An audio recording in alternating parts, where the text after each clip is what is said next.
baptisthealth.com/dining month.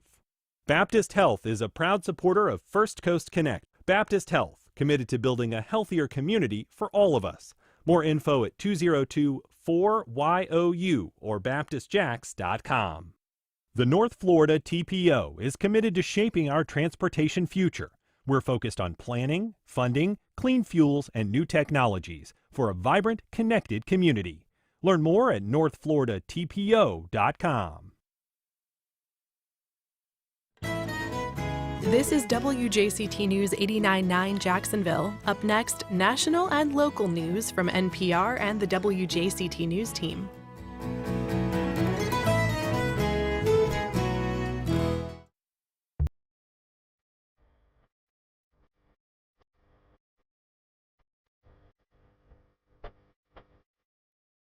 Good morning and welcome to First Coast Connect. I'm Hethel Butt in for Ann Schindler. Today, what does it take for a perpetrator of domestic violence to recover? We speak to someone who made the turnaround and is encouraging others to do the same. Then future funding for arts and culture hangs in the balance as property tax cuts loom. We discuss the economic benefits of the arts and how to get involved in environmental solutions. Join our conversation. You can reach us on air by calling 904-549-2937, or you can go to firstcoastconnect.org to find all the ways you can connect with us. It's all ahead this hour after the day's news.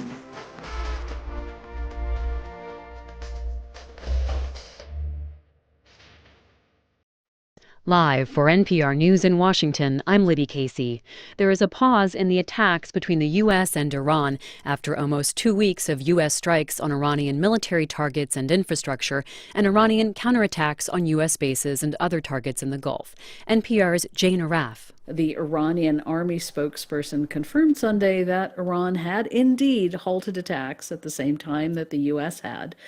And Iran's foreign ministry spokesman, Ismail Bagheri, confirmed messages were exchanged between Iran and the U.S. through mediators. But he said Monday that Iran had not asked for talks and said, "We are currently not holding any negotiations with the American side." The war launched by the U.S. and Israel hits the 5-month mark tomorrow, the same day that Israeli Prime Minister Benjamin Netanyahu will meet with President Trump at the White House. The price of Brent crude, the global benchmark for oil, fell to about $89 a barrel this morning after hitting $102 a barrel last week. The price at the pump for regular gasoline is $4.11, according to AAA. NPR's Windsor Johnston reports analysts say the factors that keep oil prices in check may be fading. Oil prices have surged as the war with Iran raises fears about disruptions to global energy supplies. But so far, the market has avoided the kind of sustained price hike many analysts expected. Bob McNally is the head of the Rapidan Energy Group and former White House energy advisor. This entrenched optimism among traders, and that's a big deal because prices reflect how traders think about the future. And they've been very optimistic, believing President Trump that this is going to end soon. McNally says lower oil demand from China also helped ease pressure on prices, but he warns those buffers may not last if the conflict continues to escalate. Windsor Johnston, NPR News, Washington. A new survey finds 3 in 4 voters say the cost of childcare is a major problem. NPR's Jennifer Ludden reports it's among reasons affordability is a top issue this election year. For parents who pay for childcare, more than a third say it's one of their top 2 expenses. That's according to a poll commissioned by the First 5 Years Fund, which advocates for expanding early learning and care. Nearly half of parents say childcare challenges affect their work. And it's not just them. Nearly 40% of all voters say they're affected when a colleague's childcare is disrupted. Nationally, there is a serious shortage of childcare, and in many places it can cost more than housing or college tuition. A growing number of cities and states are committing money to expand free and subsidized childcare. They say their local economies depend on it. Critics argue it drives up government spending. Jennifer Ludden, NPR News, Washington. It's NPR News.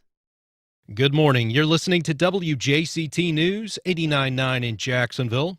I'm Stephen Ponson. The time now is 9:04. Components of the decommissioned USS Jacksonville could soon be on display next to the USS Orlick and the Jacksonville Naval Museum on the North Bank in downtown. The nonprofit Bring the Sail to Jax Group is raising the funds to move the submarine sail here. On a submarine, the sail is the tower-like structure in the middle of the vessel that is its communication and command center. Navy submariner Stephen Jorgensen served for a time aboard the Jacksonville and says he's confident they'll be able to raise the money needed. Right now, there's nothing significant that is stopping that. Well, I'm going to get the materials here, and I can raise the money to get it put back together. We have local expertise that can weld that specialty steel and put it back together to make it look like she just came out of the shipyard brand new. And then we have the resources to be able to move it. The Los Angeles-class Fast Attack submarine was decommissioned in 2021. If it does come to Jacksonville, it will be the first time a modern military vessel named for the city has been displayed here. It is going to be a hot day here in Northeast Florida. Temperatures are expected to reach the mid to upper 90s for inland areas, low to mid 90s out at the beaches. With the humidity, it's going to push feels-like temperatures to between 107 and 111 degrees. Heat advisories are in place from 11 this morning until 8 this evening. We'll stay mostly dry today as well. Overnight temperatures fall into the 70s. Support for NPR comes from NPR stations. Other contributors include Lilly Endowment, a private foundation supporting NPR's coverage of religion and spirituality, and Jarl and Pamela Mohn, focusing on civil liberties, foster youth, public radio, and the arts.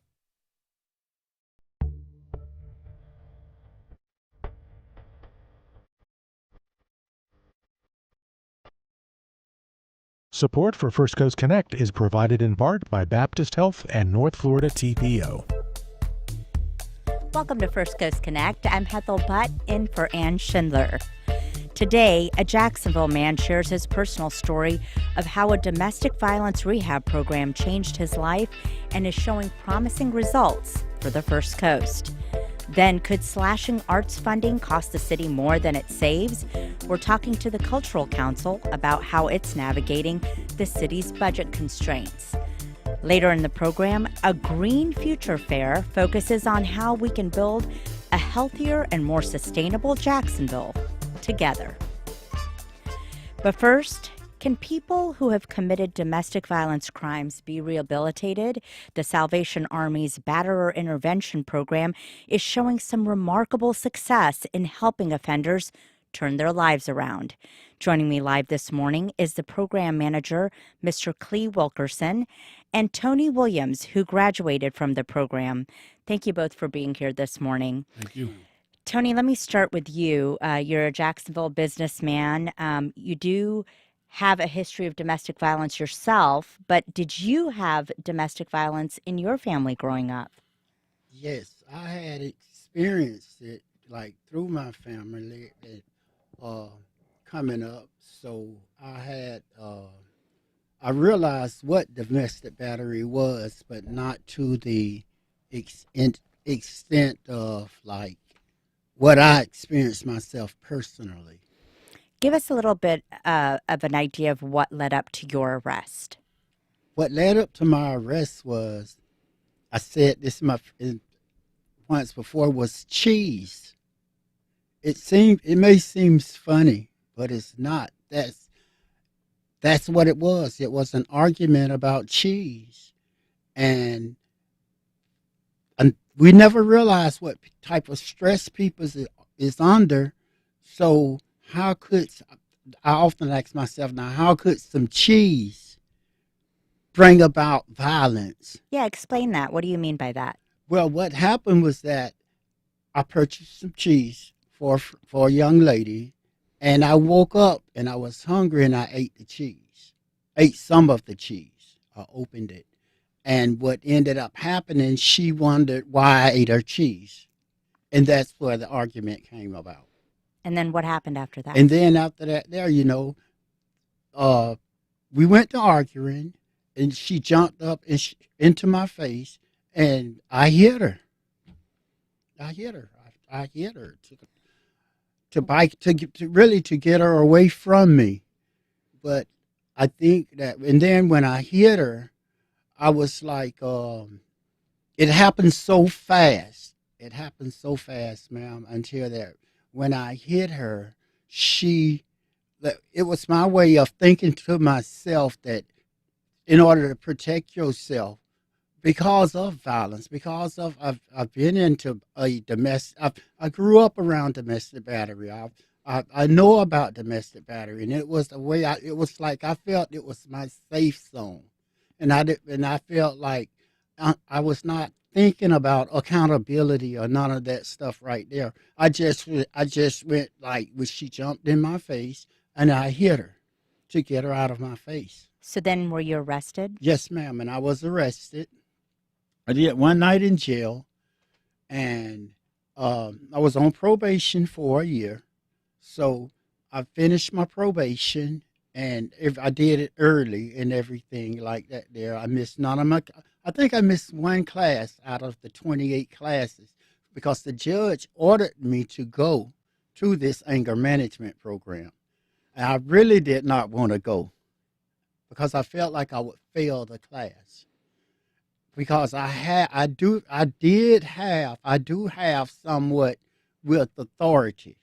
There's no doubt about that. You know, I've always had like a business and did this, like kind of like took control of situations.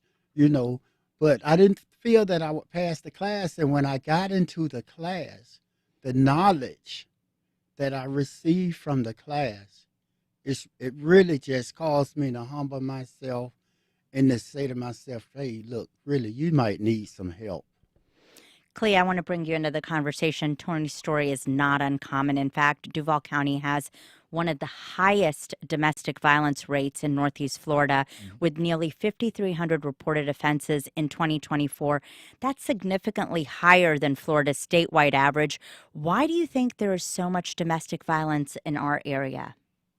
I think is a sense of power and control in a lot of these situations. And a lot of these guys, as well as women, have never been taught proper relationships or ever seen a healthy relationship. So when they come to the program, we give them the knowledge of what a healthy relationship looks like. We let them know what the power control wheel represents, let them know the toxic traits that they possess, and hopefully by the end of the program, they can look deep into themselves and see, hey, I need to make a change. But as far as the domestic violence on the rise, is a lot of people in relationships want to control the whole narrative. They don't feel like their partner is equal. So we let them know that if you bring a person into your world, you should respect them, as well as they never seen what it looks like. And that's the surprising part with me, that they never seen a healthy relationship in their family. Is a lot of it communication? Yes, a lot of it is communication. A lot of it is understanding that you might have a different background than your partner. So you have to understand that we have differences. So we have to sit down and communicate and respect each other's differences and come to some type of middle ground, right? And I have a saying that I always tell my class also is, it should be you and your partner versus the problem, not you and the problem versus your partner. The Salvation Army's Batterer Intervention Program is one of the longest-standing domestic violence programs here on the First Coast. Yes, ma'am. It's a 29-week rehabilitation program. I think this year alone you had somewhere between 160 to 200 people enrolled. Why do you believe the program is so effective? We make them feel comfortable first. We are very, very big on accountability, but it's very hard to get accountability from a individual who's used to being aggressive on their first week or second week. But once they come to the program and they feel comfortable enough to open up, they share things that they never shared before. And once you can get into who they are personally, now you have some grounds to do your work. And that's kind of how I did with Tony. When Tony came to the program, he really didn't want to be there. Just like he said, he didn't want to be in the program. So once he got to see how I move and how I facilitate the program, he started opening up. He started receiving the knowledge. And he became one of my, favorite clients because he really wanted to do better, right? Unfortunately, every client is not going to come and want to change like Tony, but we do have a high percentage. We have like an 83% of non-re-enrollment. But you can see the clients that come that want to make a change. And when that light bulb moment hits, they're like, okay, I need to change some of my attitude. And those are the ones that you will see a significant change in. A lot of people do want the help. Tony, you were one of them. Tell us, how did this program change your life?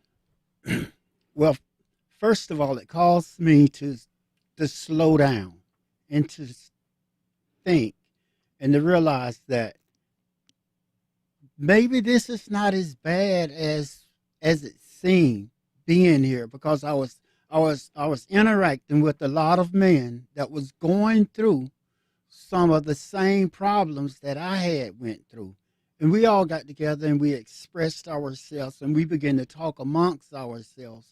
And one thing I can say about the program is that not only Mr. Wilkerson, but all the facilitators that were there, that they held us to hold our standard to being accountable.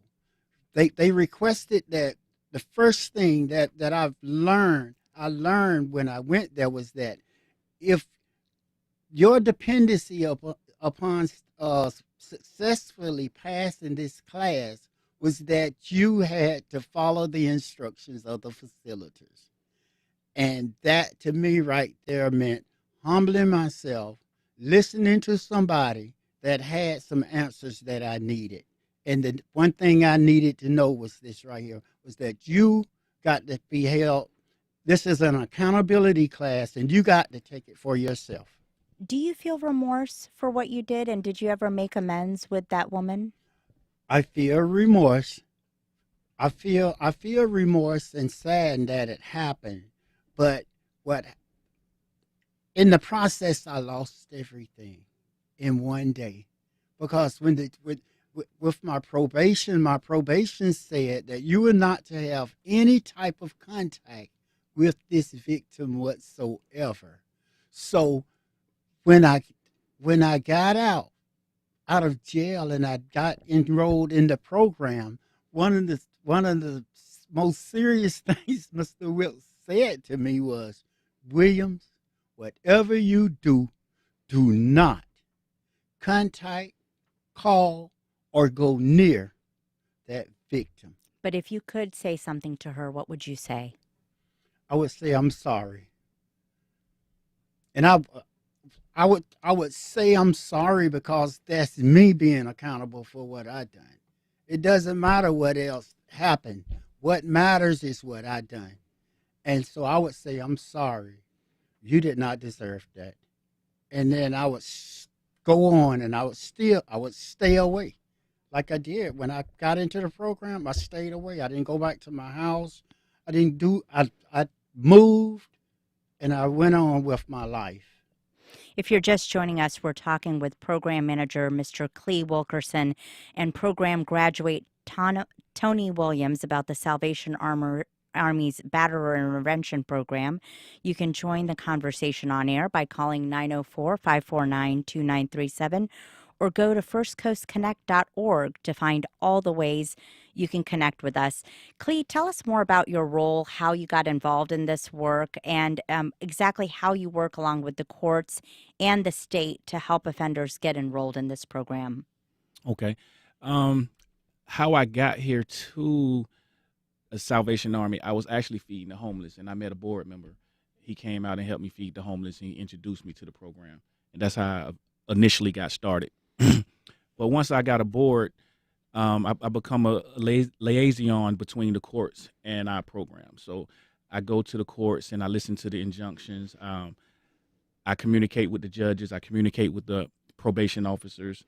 They contact me weekly, checking on their clients, making sure they're participating in the class, making sure they're paying their fees, making sure they're coming to the class being accountable. So the dialogue between me and the courts is a consistent thing. I recently got the role of program manager in December of 2025. So I started taking the role, and I wanted to give it a new revamp, and just bring it up to let the community know what we're doing. We have been around for 30 plus years, and I think the community need to understand that the Salvation Army is doing wonderful things in the community, and we're going to keep pushing for success, and we're going to keep changing lives. And of course, I think a lot of people get it confused because we deal with the aggressors on the domestic violence side, because I'm 1,000% with the victims as well. But in the totality of domestic violence, we have to connect with the aggressors as well and try to get to the root of the problem, and let them understand what a healthy relationship looks like. What toxic traits do I have? What toxic traits can I change? How can I make a partner happy? I normally say in class a lot, like we normally do a lot of good things. At work, we're known for being great at work. If you play sports, you're known for being great at your sport, right? Why don't we take relationships as serious, right? Let's be great at that. Let's do good at that. Let's look forward to putting a smile on our partner's face. Let's look forward to these things. Why are we disconnecting to this magnitude and accepting the disconnect, And you said like 90% of the participants here are court mandated, but can people also volunteer for the program? Yes, 90% is court mandated. We have some volunteer clients as well. You can come to the program if you're just trying to save your relationship or your marriage. So you can try to find out what kinks that you need to iron out. We also deal with DCF. We got parents in our class who are fighting to get their children back, and they have to take this course as well to show the state that they're trying to improve what they're showing their children in the household as well. Domestic violence affects all walks of life, regardless of economic status, race, gender, or educational backgrounds. But do you think we are seeing a rise in domestic violence cases due to families facing economic stress as well? I think that's a big part of it as well. Economic stress is one of the biggest parts of divorce and separation. So financial is very big. Also, I think compatibility is an issue, because I think domestic violence was on the rise the biggest during the COVID pandemic, right? And why is that? Because the families had to be in the home together. They're used to waking up, going to work, and not seeing each other all day. During the pandemic, they was in the household all day together, and they realized that we're not compatible. So it was just a lot of bickering in the household. But yes, finances is one of the big causes of domestic violence for sure. What are some of the things that someone who knows anyone who's struggling with domestic violence right now, what can they do to help? Just know that it's help in the community. You can reach out to the Salvation Army, and we're not the only platform for help. It's just find out the resources in your community that can help. If you know somebody in your family that's going through domestic violence, hand off the information that you can find to give them the help, right? We know one of those local resources is Hubbard House, which has a 24-hour hotline for help. The number for that is 904-354-3114. So if anyone is in that type of situation where they've stayed and they're hoping that person changes, what advice do you have for them? That's a big question. My advice is, I would say let's separate to see if we can handle our differences apart. Because a lot of the time when you're trying to fix things from inside, it remains the same. You need to see that somebody's trying to change. So I would suggest go stay with a loved one. Let's separate for a minute. We still could talk. We still could date. We still could try to see each other. But just being in the same household and you're going through toxic things on a regular, I would suggest separation. Tony, tell me what your life is like now.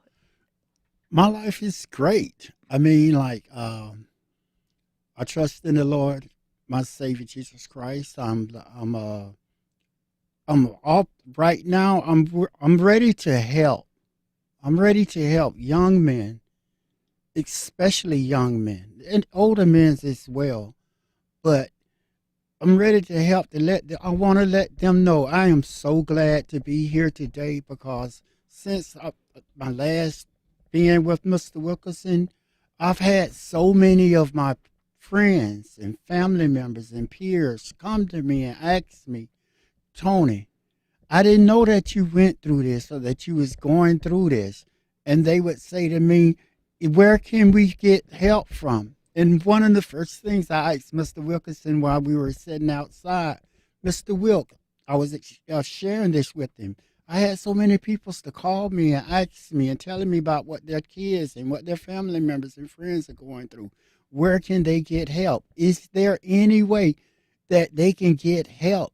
And Mr. Will explained to me just like he did everyone. Yes, Tony Peoples can volunteer. So my life is good right now. I want to stay on top of being respected in the community. I want to stay on top of doing the right things and just letting people know that it's help out here. Yes, you're a man and you may go through it, but there's help. It's nothing to be ashamed of. It's just something to gain from this right here. And that's where my life is good. My business is good. Um, I'm happy. I since all of this happened back then, I'm engaged to be married, and I'm looking forward to being married to a wonderful young lady. That's right. And the Lord is good. Life is good. Well, congratulations. Yes, and tell me a ma'am. little bit about your business. My business is that I'm like a, a a handyman business. I do everything. It's always been in me to teach younger guys and to give them trades and skills. So that's what I have. I have a construction business, and it involves many phases. Anything from building to just recting up something. I just built a nice patio just last week. It was so everything is good. Well, thank you for sharing your story. Clay, I do want to ask you, does alcohol and drugs play a role in domestic violence? In a lot of the cases, yes. But we try to take away. A lot of people try to use alcohol and drugs as like a crutch for why they did what they did, and we try to separate that in the class to let them know that that's not the alcohol and drug that have you acting that way. That was deeper rooted. But yes, it does play a role. A lot of the clients that we have are on some type of substances, and they take those classes as well. And what is the biggest change you've seen in people in this program? The biggest change is changing the way they look at the program when they come. That's the aha moment that I like a lot. When they come to the program, they got a chip on their shoulder. They think that we're, going to judge them. And then once they get there and they get comfortable and realize that we're here to help, we're here to get to know you individually. We're not judging your past. I like to tell them that, your mistake is just a speed bump in your rearview mirror. You got to keep moving forward. The farther you move forward, you won't see that speed bump anymore. So I just love to see the change in the clients and that they want to do better in their relationships. I like the clients that's tired of being toxic. They recognize that, especially the clients that grew up in domestic violence. Their father was domestic to their mother or whatever. And then it's like they had an aha moment like, oh, I'm acting just like my dad. Like, let me change that. I didn't like that. I didn't like that when my dad did that to my mom. So why would I send my children through that? So it's beautiful to see that aha moment when they recognize I need to change. We know that this is across genders, but when it comes to young men, why do you think young men right now are struggling so much in this country? I don't think they have enough positive examples. And I think we need to involve more of the community, the men in the community that take relationships serious. We need to talk to the youth, and we need to talk to the elders, right? We need to talk to people who just don't get the chance to see it. So I think it's not a lot of positive examples, and that the way they act is normal to them.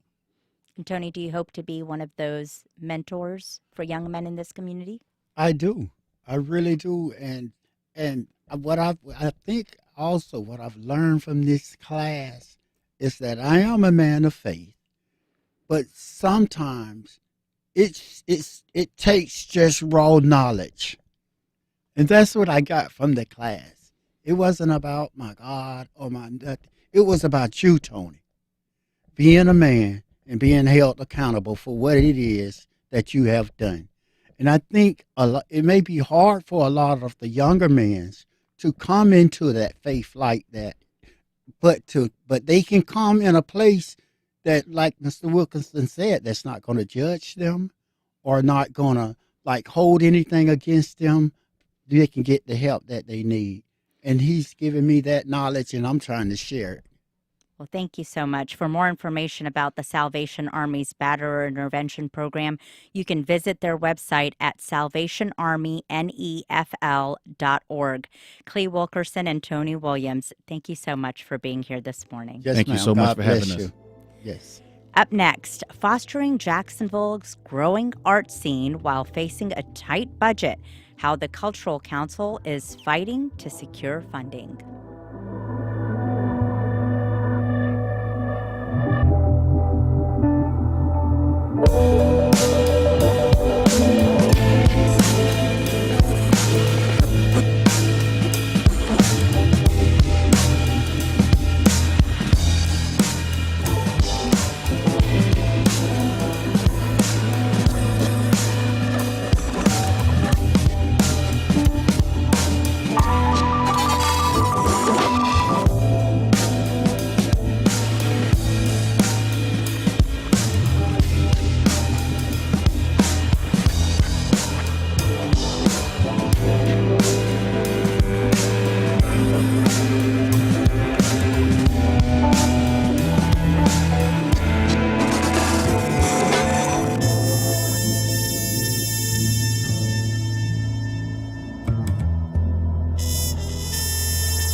Welcome back. For the past week, we've been discussing the mayor's proposed city budget, which highlights needs for police, fire, and infrastructure projects. So what's left to support the expansion of arts and culture here in Jacksonville? Diana Donovan, Executive Director of the Cultural Council of Greater Jacksonville, is here to talk about these financial constraints.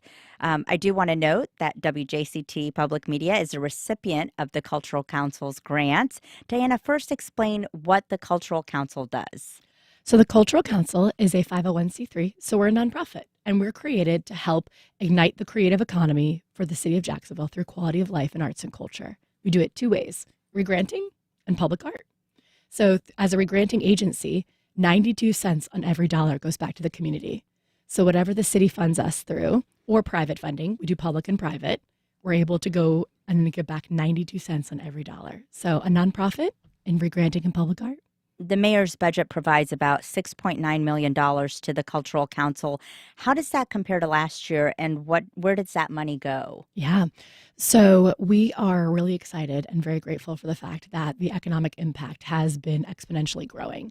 And so last year we had $6 million in and $143 million out, with a good portion of that being an economic driver for Greater Jacksonville and downtown. And so when you look at those numbers, and those are hard numbers, we think about the people and the lives that we change. So the workforce we serve is 5,500 part-time and full-time people. Think of the families, the children, the workforce development happening around that. Talent retention, talent acquisition, people coming into the workforce. So 5,500 people benefiting from $143 million worth of economic impact.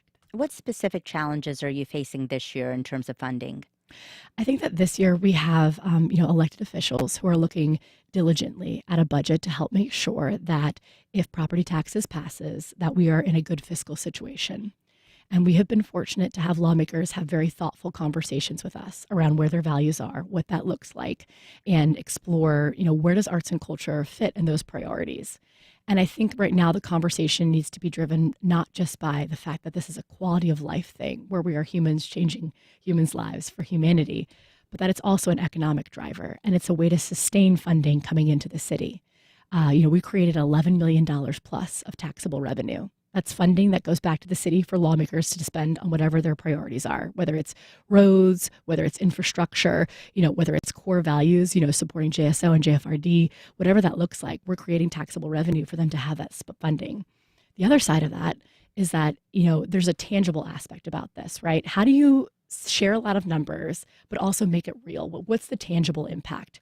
If we think about our partners, the Jacksonville Jaguars, right? Oftentimes you hear sports and entertainment, or arts and entertainment. But what about the marriage of all three? Sports, arts, and entertainment together, right?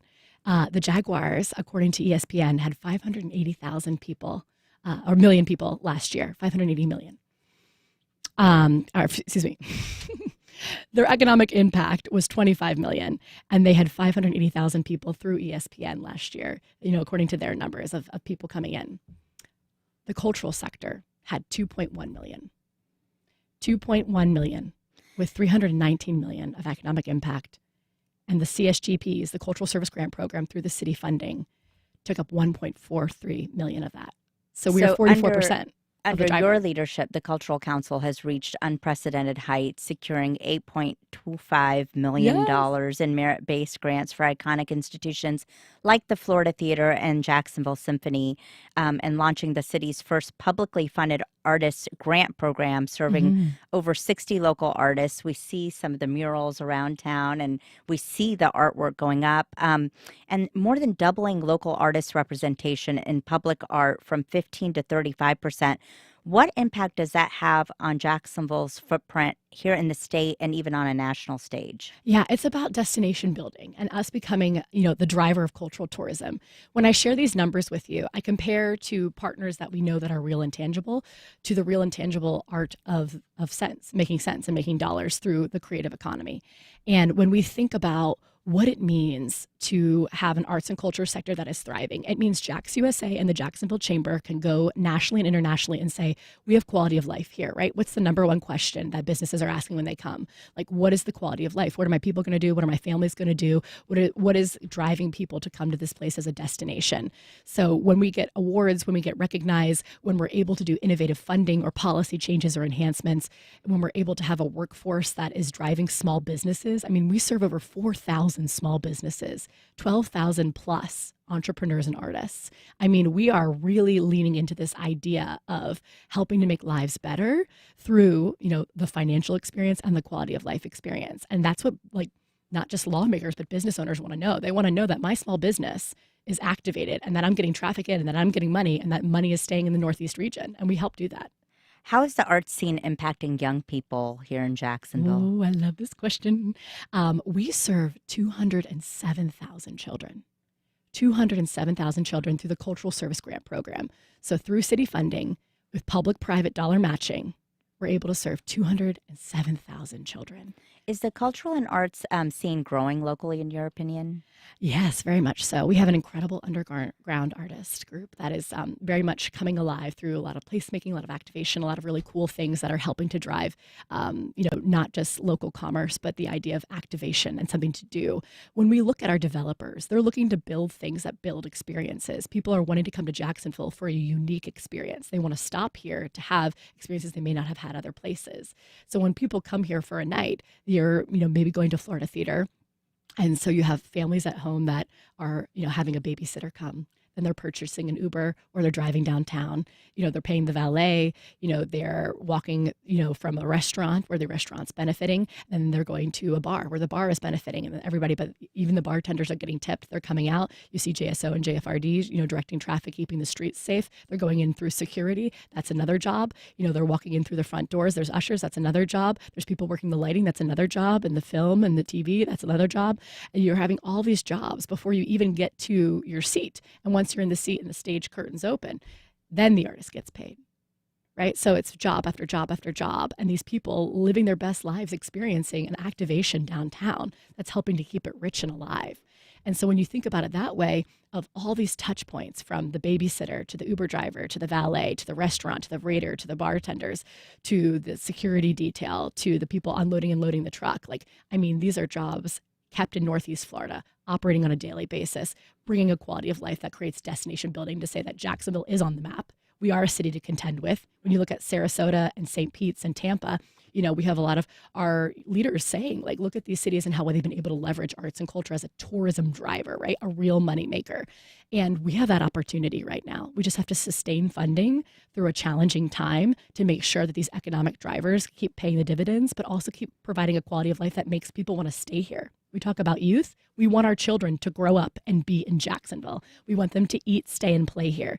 They need things to do. Cathedral Arts Project is a military program for Blue Star families where they're literally able to have summer camps that benefit the entire family through art activations of dance and movement and body and self-expression and beyond, right? Art with a Heart with Healthcare. We're working with children to help go through one of the hardest times, which is disease and cancer in their lives.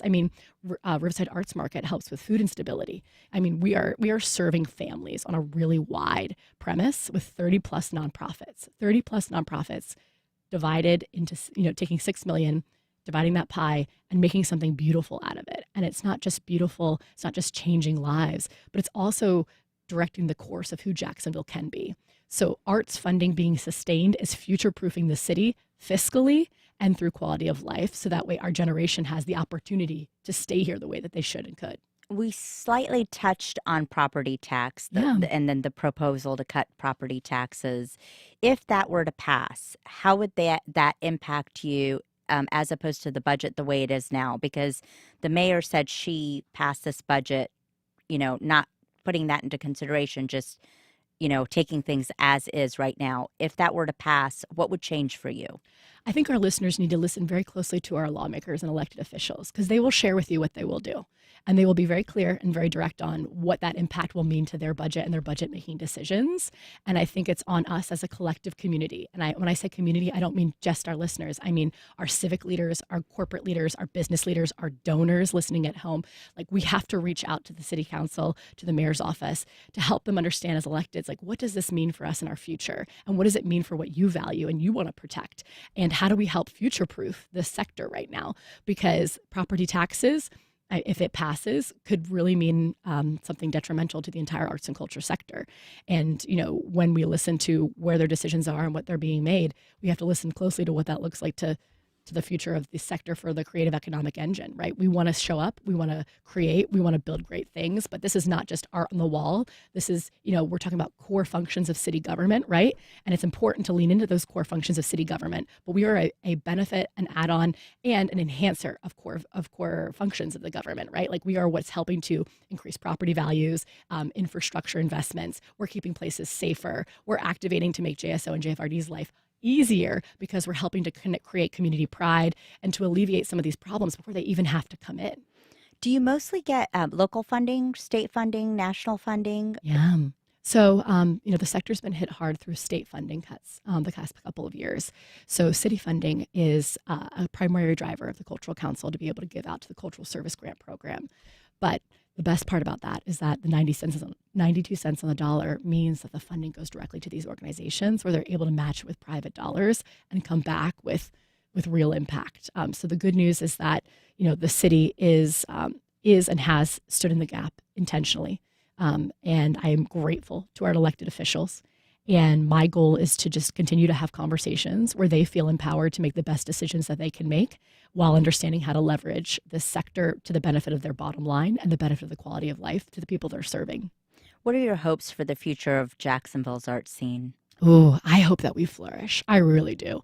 I think that we have an opportunity right now to create an identity intentionally as a city, to say that we are a destination and we are a destination driver, that we care about our people and the quality of life, and that we're deciding right now that opportunity, we're not waiting for it. We're going to get it. And we're going to use the arts and culture sector to help perpetuate the champions, the people, the talent that are coming into the city outside of our sector and within our sector to elevate it to be what it can be, which is future-proofing the city, future-proofing who we could be, and future-proofing what it means to celebrate arts and culture in a way that's not just, this is wonderful, this is a painting, this is a mural, this is a picture, this is a ballerina, this is a, this is a night at the symphony. We have all these incredible organizations serving different capacities, but we can't forget the humans that are benefiting, and we can't forget the bottom line that it helps serve. And having people be able to marry both of those in their minds seamlessly, I think it helps us value what truly impacts us. So give us a little bit more specific information about how people who are interested in supporting the arts can actually help.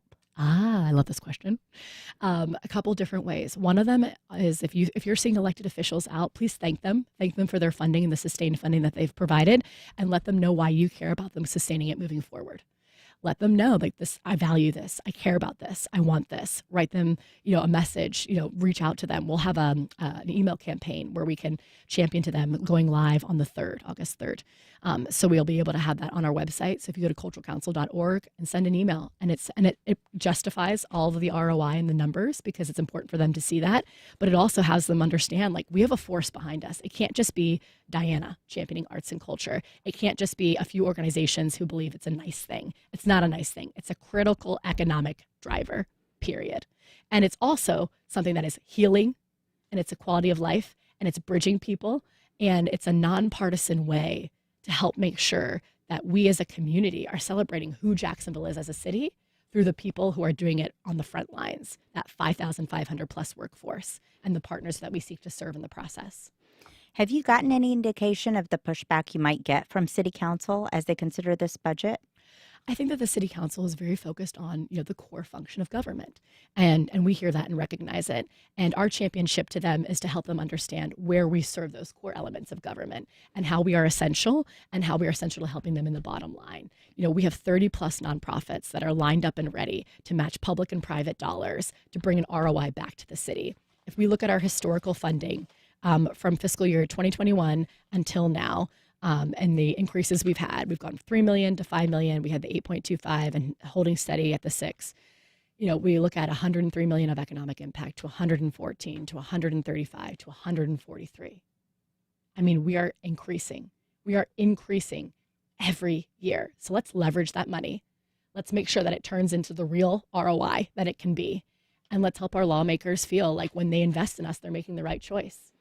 Do you think you'll see what we see in Miami with like a Wynwood district or in downtown St. Pete happening here in Jacksonville in the next 4 or 5 years? I think we've got a lot of organizations working to make their version of that. Jacksonville never wants to be another city, but we want to leverage their best practices for what best applies to us. And I think when you think of Phoenix Arts District and a lot of the other places, they're thinking about where is their role in this and how do they optimize a cultural mecca. But none of that happens if we lose our funding. If we lose our funding and the Jaguars are, playing out of town, like who's going to help sustain that economic impact for the next couple of years? Who's going to help keep people driving downtown? We have hospitality, right? We have these hotels that are building up for this big capacity in a couple of years. But if it dries out, we're going to have to pay double to get them back to where they are. So helping to pay now to play later, right? And that's what we have to think about. We are the sector that will sustain this transition. From a downtown activation standpoint and a greater Jacksonville standpoint. And our goal is to help our lawmakers really feel good about that and feel like they can rest in saying, we understand we need to be fiscally responsible. We understand there are hard decisions that need to be made. We understand that this may look differently than we've seen in other years, but the creative sector, we recognize as an economic driver. We recognize as quality of life, the military, the veterans, the families that we're serving, the people on the front lines, the everyday citizen coming downtown for a night at the Symphony to Mocha, Mosh. I mean, talk about Mosh activating on the riverfront with the Four Seasons and ShadCon talking about the stadium of the future. I mean, all of that is creatively and innovatively, intentionally designed, right, for activation that is breathing and coexisting with each other. That is a creative ecosystem. And it's very exciting to see people responding to it. But we have to make sure that we have the momentum to get us there and that we're not cutting our legs out now, for the future. And it may seem kind of hard because I think a lot of people are hurting economically and may think that arts and culture is a nice to have. Yeah. But what you're saying is it's actually pumping money back into the city. It's not one or the other. It is an economic driver. Essential. And essential to where the city goes moving forward. Yeah. Do you think the property tax amendment is going to pass? I think it depends on who you ask on what day. Yeah. I've heard definite yeses. I've heard definite nos. I think that we need to be vigilant in making sure that our community understands what that means. And what does it mean to lose arts and culture? What does it mean for 207,000 children to lose programming? What does it mean for 5,500 people, full-time and part-time, to be out of jobs? Like, what does that mean? What does that mean for us? And yes, the nonprofit sector is responsible for having private dollar matches. Yes, they should be leaning into that. Yes, we're having the hard conversations now about contingency planning. But moving forward, the city needs to understand, and I don't mean just the city of Jacksonville, I mean the collaborative city of Jacksonville, like the humanity, the constituents, the voting residents, need to understand, like, your life could look a lot differently in just 2 years if we don't sustain this funding. And so I want them to know the art of the possible. I want them to believe and feel good about the funding, but I also want them to know what their lives look like without it. Well, thank you so much, Diana Donovan. Very informative segment about the future of the Cultural Council here in Jacksonville, all the great work you've done. Thanks again. Have a great day. Up next, after the break, a seminal figure in vaudeville history whose short life ended in Jacksonville. Let's take a listen now to Ann Schindler's interview with historian Tim Gilmore.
Terrell Hogan Law. I'm Wayne Hogan. Even when we drive defensively, accidents can still happen. Do you know what to do next? There's more to it than you might think. More at terrellhoganlaw.com. The Florida Education Association is dedicated to strengthening neighborhood public schools for children and communities. FEA works on behalf of students, teachers, administrators, and support staff. More at feaweb.org/radio. Film at WJCT Studios presents Cat Video Fest 2026, a curated compilation of the latest and greatest cat videos from around the world, featuring hilarious viral clips, heartwarming moments, and much more, all on the big screen. Cat Video Fest delivers a one-of-a-kind shared movie-going experience for audiences of all ages. Sunday, August 9th at 2 p.m. and 6 p.m. at WJCT Studios. WJCT.org/film for tickets. A portion of the ticket proceeds will benefit Springfield Kitty Cat Shack Rescue.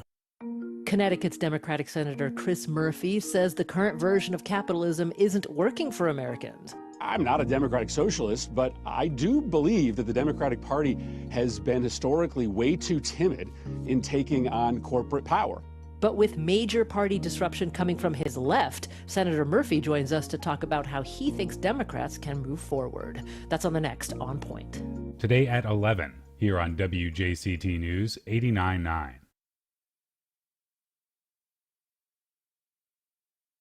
It's been months since the Pentagon held its last media briefing on the Iran war. The Department of Defense has been slow to publicize that Iranian strikes have killed at least 18 U.S. service members and wounded hundreds of others. Secretary Hegseth is asking Congress for more money to fund a war they haven't authorized. Lack of transparency at the Pentagon, next time on 1A. Today, starting at 10 on WJCT News 89.9. Welcome back. He was a comedian, a showman, a provocateur, and his death in Jacksonville remains an unsolved mystery. Here to tell us more about Butler May, a.k.a. String Beans, is a man who loves a First Coast mystery. Author, educator, historian Tim Gilmore, thanks for being here. Thank you, Ann. So you describe String Beans Butler as both bastard child and father of the blues. What do you mean? He's a complicated figure who was incredibly influential in black show business and black music right before recording really took off. And he never copyrighted any of his stuff. He never recorded. And people all over the country knew him. And he was clearly influential in the early development and spread of what would soon be called the blues. But he was never really regarded as such. He died just barely too early. He died in Jacksonville in 1917. And for me, that's one of the really tantalizing things about him is that he was this close to maybe having recorded, like Blind Blake from Jacksonville recorded in the 1920s. But he's just out of reach, and yet he was just this incredibly enormous and influential figure when he was alive. And part of the reason that he maybe didn't make that crossover was not just the era that he existed, but also the circuit that he ran in really was not one that crossed over much with white culture at that time, right? It was maybe he was somewhat marginalized because there wasn't that additional crossover. Right. And, some black entertainers and black artists did make that kind of crossover.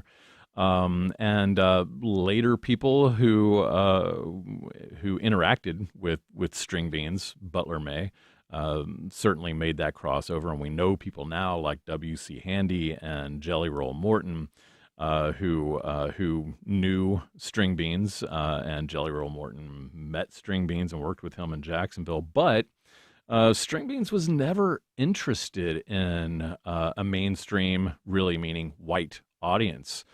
He had everything he needed, traveling from Chicago to New York to Indianapolis to Memphis to Jacksonville to Savannah. And he was a superstar.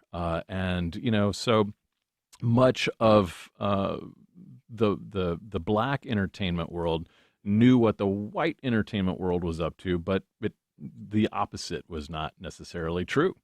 So that's another reason that he is he's enormous, but he's also just kind of barely over there in the shadows. Yeah, and he was a really flashy comedian. He was a performer. He had a diamond embedded in his front tooth. Was a really good comedian. He was you describe him as the best known black comedian in the South. But Yeah, that was a quote actually from a Montgomery Times newspaper at the time. Yeah, but he also was a musician, and the Right. way that his performance is described at the time by people who saw him is almost like a Prince concert. He's attacking the piano, he's Yeah. grinding the stage. Right. It sounds like, and he was a kind of on the edge in terms of he was sort of profane in his Yeah. performances, Yeah. a little bit blue. He was super on the edge, and he was really, he's a really smart guy. I mean, so much of what he was doing was embedded in codes, and his audiences understood it. So he wouldn't just do double entendres; he would do triple and quadruple entendres. But he's described as attacking the piano.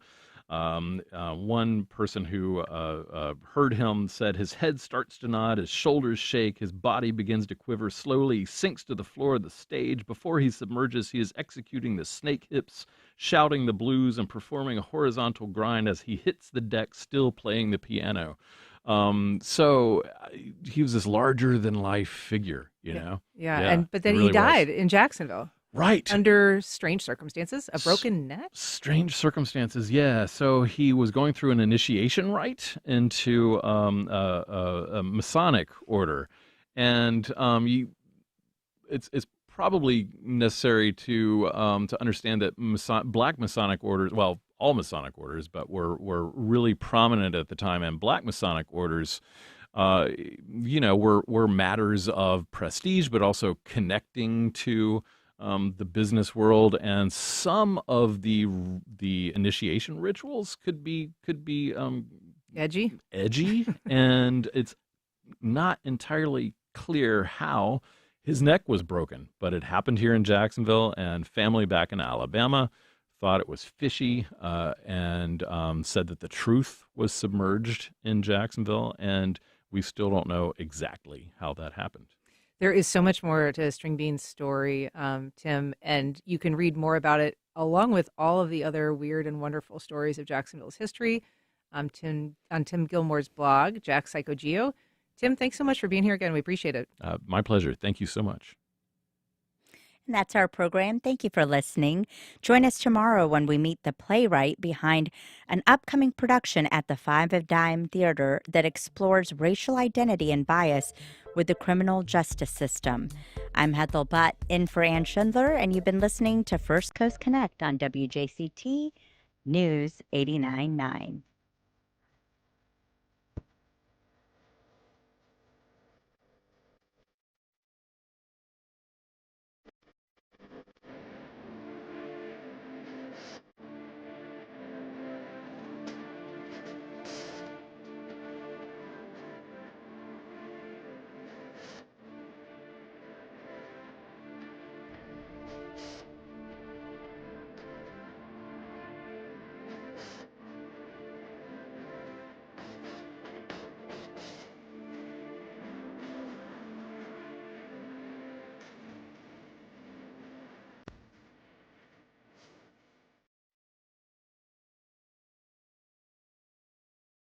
Support for First Coast Connect is provided by Baptist Health and the North Florida TPO.